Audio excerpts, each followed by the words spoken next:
مگه یک نفر روانپزشک چی کار میکنه؟ مریضی که میره پیشش آقای جیلانی فقط میشینه حرفشو گوش میده، هیچ کاری نمیکنه براش. روانشناس یعنی اگه تو یه ساعت تو اتاقشی، یه ساعت 56 دقیقه فقط حرفتو گوش میده.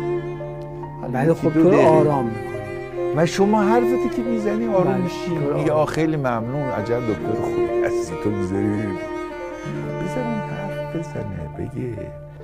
تو رو خدا اگر یکی با همون شروع میکنه حرف زدن، تمام عیار در اختیارش قرار بگیریم. این توجه کردن آرامش میده. آقا یکی هست که داره منو گوش میکنه، ما دنبال بالاترین و ارزشمندترین چیزی که ما داریم وقته. وقتی این وقتمو در اختیار علی قرار میدم، یعنی علی عاشقتم.